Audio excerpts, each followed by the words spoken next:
नमस्कार। कार्यक्रम संसद फोकसको नयाँ अङ्कमा यहाँलाई हार्दिक स्वागत छ।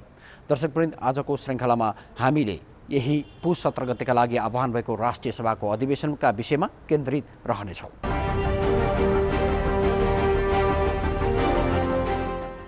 सम्माननीय राष्ट्रपति विद्यादेवी भण्डारीले यही पुस 17 गतेका लागि राष्ट्रिय सभाको अधिवेशन आह्वान गर्नुभएको छ। यो विधेयक अधिवेशनमा विशेष गरी राष्ट्रिय सभामा कस्ता विधेयकहरू अगाडि बढिराखेका छन् र कस्ता विधेयकहरू सरकारले ल्याउने तयारी गरेको छ र विशेष गरी पछिल्लो समय प्रतिनिधि सभा विघटन भई मध्यावधि निर्वाचन घोषणा भइसकेको अवस्थामा राष्ट्रिय सभाले आगामी दिनमा कसरी अगाडि बढ्छ प्रस्तुत छ। यिनै विषयहरूमा आधारित रहेर राष्ट्रिय सभाका सम्माननीय अध्यक्ष गणेश प्रसाद तिमल सिन्हासँग गरिएको कुराकानीमा आधारित रिपोर्ट अबको प्रस्तुतिमा।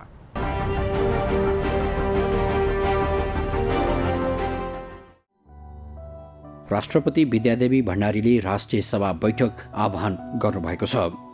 राष्ट्रपतिले पुस 17 गते शुक्रबार दिउँसो 4 बजेका लागि बैठक आह्वान गर्नुभएको हो। राष्ट्रपति कार्यालयले संविधानको धारा 93 को उपधारा 1 बमोजिम बैठक बोलाइएको विज्ञप्ति मार्फत जनाएको छ।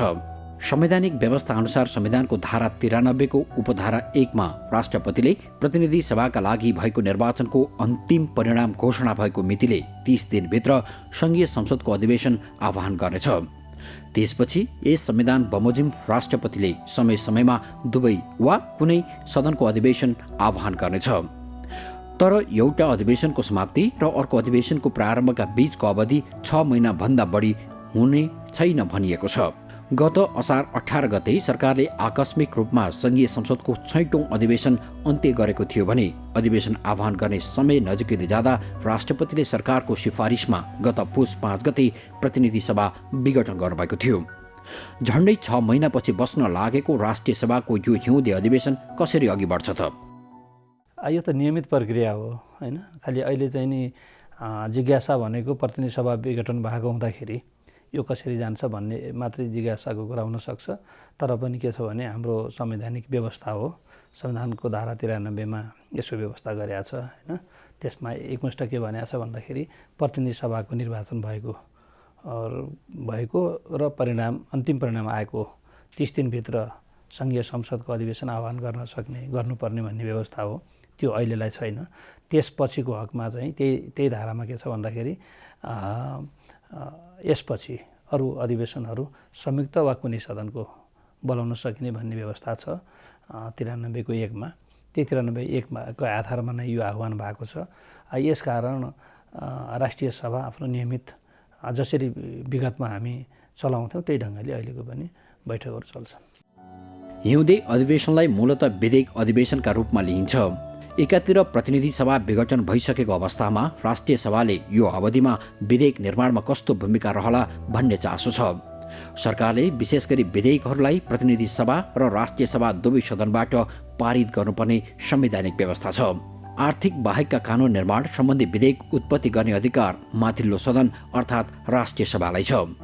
संविधानले राष्ट्रिय सभालाई स्थायी प्रकृतिको व्यवस्थापकीय अङ्ग मानिनुका साथै आर्थिक रूपमा विपन्न सीमान्तकृत लोपोन्मुख समुदायको प्रतिनिधित्व सुनिश्चित गर्ने हिसाबले पनि माथिल्लो सदन महत्त्वपूर्ण मानिन्छ। तर प्रतिनिधि सभा विघटनसँगै मध्यावधि निर्वाचनको मिति घोषणा गरिसकेको अवस्थामा राष्ट्रिय सभाले विधेयक निर्माण गर्न सक्छ? निश्चित रूपमा पनि हिउँदे अधिवेशन भनौँ अथवा यो अधिवेशनलाई हामी विधेयक अधिवेशनको रूपमा बुझ्छौँ, किनकि यसमा बजेट पेश हुने होइन, विधेयकहरूमै छलफल हुने, ऐनहरू निर्माण गर्ने नै काम हो। तर यसपालि अलिकति फरक के हुन्छ भन्दाखेरि प्रतिनिधि सभा नभएको हुँदाखेरि प्रतिनिधि सभाबाट कुनै विधेयक आउने कुरो पनि भएन। अब हामीले पास गरेका विधेयकहरू पनि प्रतिनिधि सभामा अहिले पठाउने ठाउँ भएन। यसकारण जति पनि प्रतिनिधि सभामा उत्पत्ति भएका वा त्यहाँबाट आएका विधेयकहरू थिए ती विधेयकहरू स्वतः अब खारेजीमा परे, प्रतिनिधि सभा विघटनसँगै ती गए। यसकारण तिनको बारेमा कुनै कारबाही गर्नुपर्ने जरुरी परेन। अब राष्ट्रिय सभामा उत्पत्ति भएका भन्छौँ अथवा राष्ट्रिय सभामा प्रस्तुत गर्ने गरी दर्ता भएका विधेयकहरू जति छन् अथवा योभन्दा अगाडिका अधिवेशनमा पनि हाम्रोमा आएर छलफलमा समितिमा गएका थिए र केही अहिले दर्ता भएका छन्। त्यसो गर्दाखेरि ती विधेयकहरूको बारेमा हामी छलफल गर्न सक्छौँ। जस्तो समितिमा छलफल भएका छन्, समितिबाट ल्याएर हामी पास गरेर राख्न सक्छौँ पठाउन मिलेन। पास गरेर राखेपछि प्रतिनिधि सभा जब गठन हुनेछ तत्कालै त्यो सुरुकै बैठकहरूमा हामीले पठाएपछि त्यहाँ त्यसको प्रक्रिया अगाडि बढ्छ। त्यही भएर निष्क्रिय भनेको प्रतिनिधि सभाबाट जुन उत्पत्ति भएर आएका थिए ती विधेयकहरू जति अब रहेनन्, त्यो मात्रै हो। त्यसकारण राष्ट्रिय सभामा जति विधेयकहरू आएका छन्, उत्पत्ति भएका छन्, ती विधेयकहरू अगाडि बढ्छन् हैन। ती विधेयकहरूमा पहिलो त हामीले अघिल्ला अधिवेशनहरूमा एउटा प्रक्रियामा लगेर समितिमा पठाएका विधेयकहरू छन्। समितिले ती पास गरेर लिएर आयो भने पूर्ण बैठकबाट हामी पास गरेर राख्छौँ। पास गरेर प्रक्रिया टुङ्गिएर रहन्छ, त्यो कहीँ जाँदैन तर रहन्छ। एउटा त्यो गर्छौँ। अर्को जति पनि नयाँ विधेयकहरू अहिले छन्, प्रक्रियामा नगएका विधेयकहरू, सरकारले अहिले दर्ता गरेका विधेयक अथवा भोलि ल्याउन सक्छ, ती विधेयकहरू हामी के गर्छौँ भन्दाखेरि हामी प्रक्रिया पुर्याएर समितिमा पठाउन सक्छौँ। समितिले टुङ्ग्याएर ल्याउन सक्यो, पास गरेर राख्न सक्छौँ। त्यस कारण हाम्रो चक्रमा ती गइरहन्छन्, प्रक्रियामा गइरहेका हुन्छन्। तर त्यसले कानुनको रूप धारण गर्नको लागि प्रतिनिधि सभा नभएको हुँदाखेरि अहिले भर्खरै सम्भव छैन। अहिले हामीले पास गरेर राख्यौँ भने जुन कुनै बेला प्रतिनिधि सभाको गठन भएर उसको पहिलो बैठक बस्दाखेरि नै त्यो पहिलो बैठकबाट नै ती विधेयक त्यहाँ जान सक्ने र त्यहाँ छलफल भएपछि फिर्ता आएर अनि कानुन बन्न सक्ने आधार तयार हुन्छ। त्यसमा हाम्रो नियमित कामलाई असर गर्दैन। सङ्घीय संसदमा यसअघिका अधिवेशन र सरकारले पछिल्लो समय ल्याएका झन्डै 50 भन्दा बढी विधेयक विचाराधीन अवस्थामा थिए। सङ्घीय संसदको 6औं अधिवेशन अन्त्यपछि मात्रै सरकारले विद्युत विधेयक, खाद्य स्वच्छता तथा गुणस्तर विधेयक, सार्वजनिक प्रसारण सेवा विधेयक र सुरक्षण मुद्रण सम्बन्धी विधेयक राष्ट्रिय सभामा दर्ता गरेको थियो। कुनै विधेयक विचाराधीन रहेको अवस्थामा सदनको अधिवेशनको अन्त्य भए पनि त्यस्तो विधेयकमाथि आगामी अधिवेशनमा कारबाही हुन सक्नेछ। तर कुनै विधेयक प्रतिनिधि सभामा प्रस्तुत भई विचाराधीन रहेको वा प्रतिनिधि सभामा पारित भई राष्ट्रिय सभामा विचाराधीन रहेको अवस्थामा प्रतिनिधि सभा विघटन भएमा वा त्यसको कार्यकाल समाप्त भएकोमा त्यस्तो विधेयक निष्क्रिय हुनेछ। राष्ट्रिय सभामा नै उत्पत्ति भएका विधेयकहरूलाई यो अधिवेशनबाट टुङ्गो लगाउने तयारी छ। संवैधानिक व्यवस्था अनुसार राष्ट्रिय सभाबाट पारित विधेयक प्रतिनिधि सभामा पठाउनु पर्नेछ। यसरी राष्ट्रिय सभाबाट पारित विधेयक कानुन बन्नका लागि अब नयाँ प्रतिनिधि सभा कुर्नुपर्ने हुन्छ। त्यस्तै अर्कोतर्फ सरकारले विभिन्न चरणमा अध्यादेशहरू पनि ल्याएको छ। प्रतिनिधि सभा नरहेको अवस्थामा अध्यादेश र विधेयक पारितको अवस्था के हुन्छ त? अहिले के हुन्छ भने कुनै पनि विधेयकले अहिले नै कानुनको रूप धारण गर्न पाएन, किनभने दुईटै हाउसबाट पास हुनुपर्छ, एउटा हाउस छैन। त्यस कारण चाहिँ अहिले भनेको राष्ट्रिय सभाले गर्ने प्रक्रिया पुरा गरेर त्यहाँ त समय लाग्छ नि। अहिले प्रतिनिधि सभा छैन भनेर हामी कुनै पनि प्रक्रिया सुरु गरेनौँ भने अनि जब प्रतिनिधि सभा गठन हुनेछ सँगसँगै जाँदा हाम्रा यी कामहरू अझ ढिलो हुन्छन्। त्यसपछि प्रक्रियामा लाँदा त महिनौँ लाग्छ। समितिमा गएर छलफल हुँदाखेरि 2 महिना 3 महिना कुनै 4-5 महिना लाग्ने हुन सक्छन्। त्यो काम अहिले हामी गरिरह्यौँ भने त हाम्रो प्रक्रिया टुङ्गिएर बस्छ नि। त्यसमा त्यो पनि एउटा महत्त्वपूर्ण पार्ट हो। भोलि गर्नुपर्ने काम आज हामी गरेर तयारी अवस्थामा बस्यौँ भने अब बाँकी काम प्रतिनिधि सभाले गरे हुन्छ। त्यसमा छिटो त्यसपछिको दिनमा पनि छिटो त्यो ऐनको रूप धारण गर्न पाउँछ, पास हुन सक्छ। यसकारण हामी यसलाई नियमित रूपमा लान सक्छौँ र लानुपर्छ। होइन, स्वाभाविक ढङ्गले हाउसमा संसदमा पेश, दुवै सदनमा पेश गर्नुपर्ने हो होइन। अहिले एउटा सदन नभएको हुँदाखेरि अर्को सदनमा त आउनै पर्यो। हाउस चलेपछि अध्यादेश त त्यहाँ आउनै पर्यो।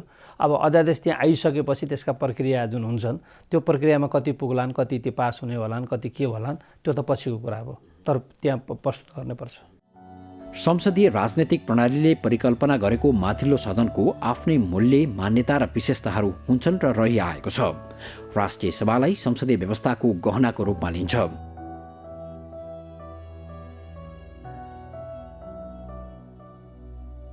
तल्लो सदन व्यवस्थापकीय कामका साथै सरकार गठन र उसमाथि चेक एन्ड ब्यालेन्स गर्ने भूमिका हुन्छ भने राष्ट्रिय सभाले प्रतिनिधि सभामा छुटेका वर्ग, समुदाय र प्रतिभाहरूलाई राष्ट्र निर्माणमा समेट्ने लक्ष्य लिएको हुन्छ।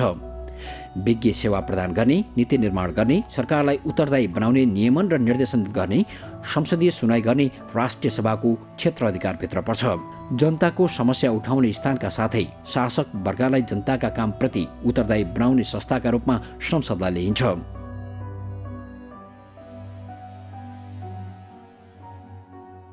एकातिर जनता र जनजीविकाका मुद्दाहरू ओझेलमा परिरहेका बेला संसदको तल्लो सदन प्रतिनिधि सभा विघटन भएपछि सरकारको काम कारबाहीलाई निगरानी र आवश्यक निर्देशन दिने निकायका रूपमा रहेको राष्ट्रिय सभा र राष्ट्रिय सभाका संसदीय समितिहरू मात्र छन्।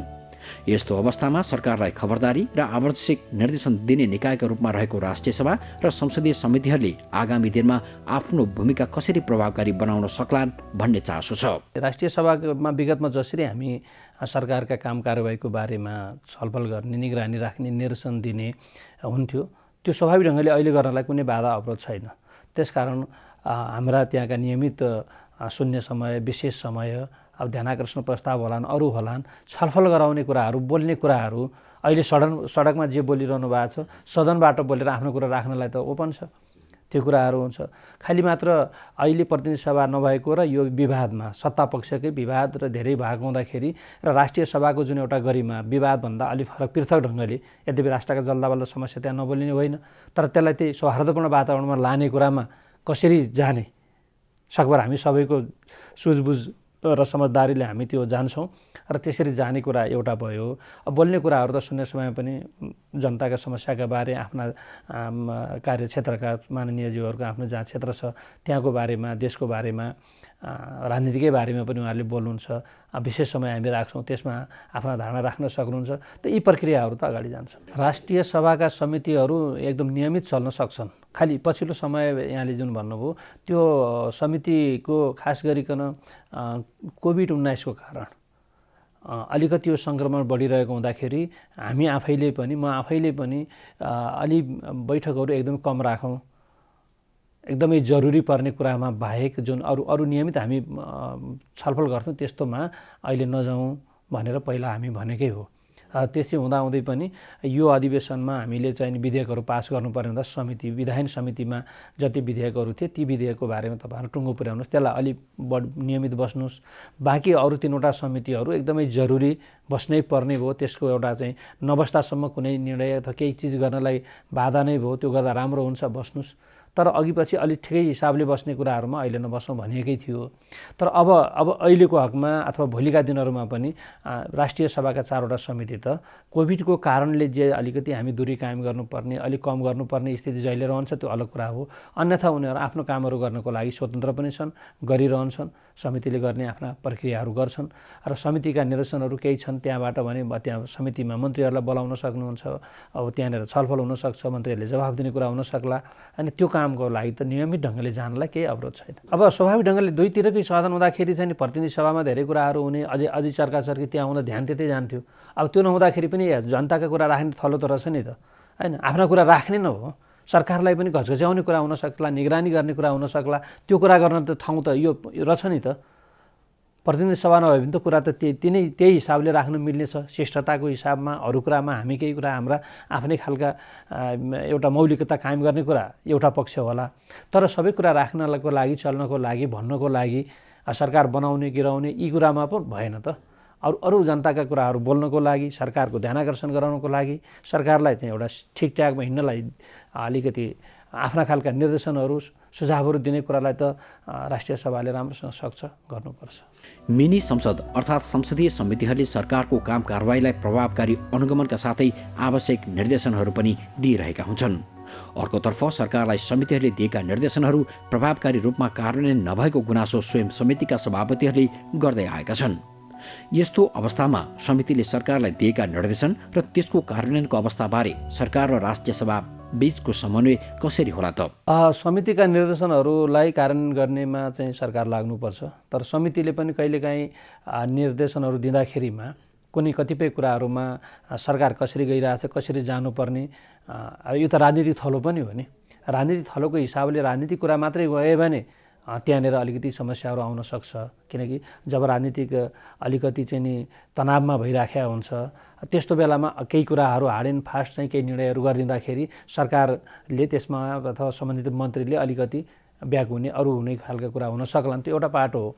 अन्यथा चाहिँ त समितिका निर्देशनहरू कार्यान्वयन गर्ने कुरामा, त्यहाँ आएर जवाफ दिनुपर्ने कुरामा त्यो त राष्ट्रकै लागि दिने हुन्छ नि, होइन? यो समाजको लागि, राष्ट्रको लागि, त्यो सरकारकै लागि पनि राम्रो हुने कुरा हुन्छ।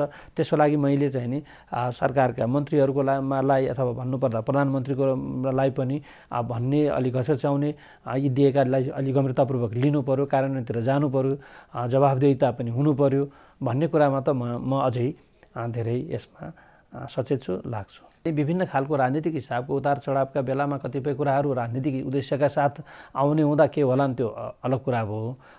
सबै लागु भएको छ नि त भन्न सकिने कुरो भएन।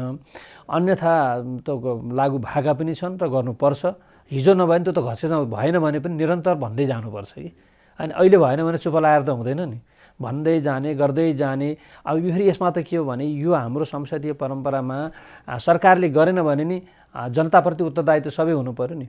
ल हामीले भनेका थियौँ सरकारले गरेन भनेर जनताको, यदि हाम्रा एजेन्डा विषय राम्रा छन् भने त राजनीतिको त अन्ततोगत जनताको लागि हुन्छ होइन, राष्ट्रको लागि हितका कुरा गरेका छौँ भने भोलि नगर्ने अटेरी गरेर कसैले गर्नु भएन भने त जनताको नजरमा चाहिँ त उहाँकै राम्रो हुँदैन होइन। यसकारण पनि निरन्तर हो यो त, निरन्तर भएन भने निराश हुने नै होइन। निरन्तर भन्ने गर्न लगाउने, अब गरिएन भने जनताले हेर्छ, यो ठिक कुरा दिँदा पनि गरेन नै यी चाहिँ बेठिक हुनु भन्छ नि त। त्यस कारण ठिक कुरा त गर्नै पर्छ। कहिलेकाहीँ समितिले अलिकति बेठिक दिएछ मानौँ कुनै दिन भने जनताले बुझ्छ कि यो बेठिक भएको हुँदा मन्त्रीले सरकारले गरेन भन्ला। त्यस कारण यो त पारदर्शिता हामी देखाउनु पर्यो। के विषयमा हामी निर्देशन दियौँ, के कुरा सरकारलाई गर्न भन्यौँ, के गरेन भन्ने कुरा त जनतामा जाने हो नि। यही भएर त आवधिक निर्वाचनको महत्त्व हुने हो कि जनतामा फेरि जानुपर्छ, एकचोटि पाएको सधैँको लागि होइन। अब त्यो कुरालाई हामीले कहाँबाट देखाउनु पर्यो भन्दा हाम्रो व्यवहारबाट। व्यवहार भनेको त यही हो, सदनमा बोल्ने, त्यहाँ सत्तापक्ष प्रतिपक्ष विभिन्न दलहरू हुन्छन् होइन। अब उनीहरूले जनताका कुरा कसरी बोले, सरकार पक्षले कसरी लियो, वा सरकार पक्षले राम्रो गर्दा गर्दै विरोध गरे भने जनताले राम्रो गरेको नि तिमीले विरोध गरेका छौ भन्छ भोलि जाँदा। सरकारले राम्रो गर्ने विपक्षले राम्रा कुरा दिँदा नि तिमीले सुनेका होइन भन्छ। अनि अर्को पटकको लागि तयारी हो नि, त्यो त होमवर्क दिए जस्तो हो कि। त्यसमा त नम्बर मार्क त गरिराखेका हुन्छ मतदाताले। राष्ट्रिय सभाको बैठक आह्वान भयो भने झन्डै 1 महिनाभन्दा बढी चल्ने बिजनेस पनि राष्ट्रिय सभासँग छैन। अब यो एकदमै धेरै लामो 3-4 महिना जान्छ जस्तो त मलाई पनि लाग्दैन। किनकि एउटा त सबैलाई चासो के हुन्छ त, यता विधेयक पास गर्यो अनि उता जाने ठाउँ छैन भने लगेर त थोपारे डम्पिङ जस्तै हुने भयो। तर पनि यहाँ पास गरेपछि एउटा प्रक्रिया एउटा सदनको प्रक्रिया पुरा गर्यो भने छिटो त हुन्छ। अर्को पटकको लागि त्यता मात्रै पास गर्दा पनि फेरि यता पनि गर्दा त समय त अरू बढी लाग्छ, प्लस हुन्छ नि त, त्यो समय बच्छ। त्यस कारण गर्नुपर्छ। तर पनि घनीभूत ढङ्गले आउने एउटा भएन, अर्को प्रतिसभा जति गर्थ्यो ती त आउने भएन, यसै कम हुने भयो नि त बिजनेस त। अहिलेसम्म प्रतिसभामै धेरै हो विधेयकहरू भएको होइन। हामीले पठाएका विधेयकहरू पनि प्रतिनिधि सभाबाट हामीलाई फरक आउनुपर्ने 6वटा विधेयक आएकै छैन होइन। अनि अरू त्यहाँबाट करिब त्यहाँ त 70-80 विधेयक होला प्रतिनिधि सभामा, 83 जस्तो लाग्छ। ती विधेयकहरू त त्यहाँबाट आएपछि नै हाम्रो बिजनेस हुने हो। त्यसलाई त सरकारले अहिले अब केही गर्न सकेन। अहिले त अब त्यो त ती त गए। कि त अध्यादेश ल्याउनु पर्यो, हामी अध्यादेश ल्याऊ भनेर त अहिले भन्ने पक्षमा त छैन। अब भएकाहरू विधेयकहरू जति छन् अथवा सरकारले ल्याउँछ अहिले विधेयक, ती ल्याउने विधेयक त हामी छलफल गर्छौँ हामीलाई गर्नको लागि। अब नयाँ त आउने त क्रमशः आउन सक्छ नि। जति यसलाई हाउस नियमित ढङ्गले चल्दै जान्छ, सरकारले पनि विधेयकहरू ल्याउँदै आजको मात्रै गर्नुपर्छ भन्ने छैन, भोलि पनि आउन सक्छन्। अहिले आएका विधेयकहरू पनि हामीले यसलाई पास गर्दै लिएर जान्छौँ। अहिले समितिमा विचाराधीन छन् 10वटा होइन। 10वटा मध्येका पनि अब पास भएर आयो भने हामीले हाउसमा छलफल गरेर पास गरेर राख्छौँ। अनि हामीसँग आएका अहिले विधेयकहरू छन्, ती 8-10वटै विधेयक छन्। ती विधेयकलाई पनि हामीले के गर्छौँ, प्रक्रिया पुर्याएर समितिमा पठाउँछौँ, समितिमा छलफल हुन्छ। त्यसपछि नयाँ थपिन पनि सक्छन्, आउन सक्छन् नि। यसो गर्दा पनि हाउस अगाडि बढिरहन सक्छ। यति धेरै काम गर्न सकिन्छ भने फुकाउन मात्रै भन्ने कुरा त भएन नि, फुकाउनु त पर्छ नि। अब मान्छेलाई अलि आशंका संवैधानिक हिसाबले सङ्कट आउँछ कि हाउस के हुन्छ भन्ने थियो होइन। यो कुरा अन्त्य भइहाल्यो। बोलाउँछन् बोलाउँदैन, राष्ट्रिय सभा बोलाउने हो कि होइन भन्ने पनि कतिलाई थियो होला नि। मैले पनि प्रधानमन्त्रीसँग कुरा गरेँ कि हाउस चाहिँ यो ध्यानाकर्षण गराइयो हो, 18 भित्रमा 17 गति भित्रमा हामीले बोलाउनुपर्छ। एउटा सदन भयो भने हाम्रो त नियमित जान सक्छ, बोलाइदिनुपर्छ भनेपछि प्रधानमन्त्रीले एउटा सम्बोधन पनि गर्दाखेरि राष्ट्रका नाम उहाँले एउटा आफ्नो सम्बोधनमा पनि राष्ट्रिय सभा छ, प्रदेश यी छन्, सबै चलिरहन्छन्, प्रतिनिधि सभा नभए नि भन्ने र त्यो हिसाबले पनि यसलाई महत्त्व दिएरै त्यहाँनिर कुरा राख्नु भएको थियो। हाउस आह्वान भएको छ, एउटा पक्ष भयो। संवैधानिक हिसाबले पनि यसलाई गर्नुपर्थ्यो, त्यो त आफ्नो ठाउँमा छ। तर मैले बताएँ नि त, अब यतिका विषयहरू त भइरहन्छन् त, यहाँ पनि छलफल, विधेयकहरू आउने, छलफल हुने, पास गर्ने आफ्नो ठाउँमा छ, विचारहरू राख्ने होइन। अहिले सदनमा बोलिरहनु भएको छ मानवजीहरू भने चाहिँ सदन भएछ, सदनमा बोल्नु त सडकको कुराहरू पनि बोल्न त उहाँले पाउनुहुन्छ। जे हामी विगतमा निर्धारण गर्थ्यौँ विधि प्रक्रियाहरू, त्यो ढङ्गले गर्ने कुरामा त हामी गर्छौँ। खालि मेरो मात्र के भने अति विवादित कुराहरूलाई त्यसैले तनाव बनाएर राष्ट्रिय सभा पनि तनावमा गयो भन्ने नबनाऊ भन्ने मात्रै मेरो अनुरोध हुनसक्छ। बाँकी त अरू सबै गइरहेको हुन्छ जान्छ नि। यति बेलासम्मको हामीले राष्ट्रिय सभाका जे छन् हाम्रा एउटा नयाँ सिकाइ पनि हो, नयाँ अभ्यास पनि हो।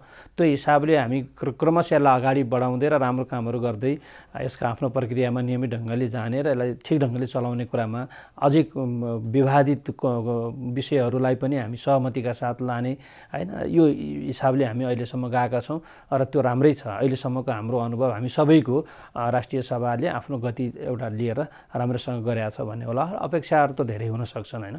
त्यस हिसाबले पनि अहिले यो बेलामा पनि एउटा हाउस प्रतिनिधि सभा नहुँदा पनि यसरी जान्छ भन्ने दिने कुरामा त दलहरूको सबैको चिन्ता हुनु पर्यो। मेरो त हुन्छ नि अध्यक्षको हिसाबले। त्यो सँगसँगै राष्ट्रिय सभामा प्रतिनिधित्व गर्ने सबै राजनीतिक दलहरूले राष्ट्रिय सभाको यदि उहाँहरूले हिजो संविधानमा राष्ट्रिय सभाको परिकल्पना गरेर व्यवस्था गर्दाखेरि यसको महत्त्वलाई बुझ्नु भएको छ भने त्यसलाई सुझबुझपूर्ण ढङ्गले यसरी चलाउन सकिँदो रहेछ भन्ने कुरामा साथ दिनुहुन्छ, लाग्नुहुन्छ, सबै चिन्तित हुनुहुन्छ। मेरो मात्रै चिन्ताको विषय हुँदैन नि। राष्ट्रिय सभा त सबैको चिन्ताको, अध्यक्षको हिसाबले मेरो आफ्नो कुरा होला। तर राष्ट्रिय सभा जब हामीले संविधानमा व्यवस्था गऱ्यौँ भनेपछि त यसलाई राम्रो गराउने कुरामा सबैको चिन्ता चासो छ भन्ने म बुझ्छु। त्यस हिसाबले यो राम्रोसँग नयाँ सिकाइ, नयाँ अनुभव र नयाँ ढङ्गले यसलाई हामी लान सक्छौँ। दलको नेताहरूसँग पनि म संवाद गर्छु र यसलाई हामीले राष्ट्रिय सभाको गरिमा बढाउनको लागि र भूमिका प्रभावकारी देखाउने यो एउटा अवसर पनि हो। समस्या त छ, राष्ट्रमा एउटा समस्या आयो, धेरै हामी सबैले नसोचेको, जनताले कसैले पनि नचाहेको चिज भयो, त्यो एउटा पक्ष हो। तर यति हुँदाहुँदै पनि राष्ट्रिय सभाले त यसरी पो लान सक्दो रहेछ, यो भूमिका रहेछ। हो, राष्ट्रिय सभा आवश्यक। अब भोलिका दिनहरूमा आउने के हुन्छ भन्दाखेरि औचित्य के, खालि चाहिँ सङ्ख्याहरू बढाएर धेरैलाई चाहिँ नि यसो मान पद दिनको लागि बनाएको हो, खर्च मात्रै बढी भयो भन्ने खालको पनि छ नि, होइन रहेछ। खास बेलामा यसको भूमिका त राम्रो हुँदो रहेछ भन्ने देखाउने बेला छ। अब सबै दलहरूको साथले हामी त्यो गर्न सक्छौँ। त्यही खालको सहयोग मिडियाबाट, सञ्चारकर्मी साथीहरूबाट, नागरिक समाजबाट, सबैबाट म अपेक्षा गर्दछु र हामी राम्रो गरी लान सक्छौँ।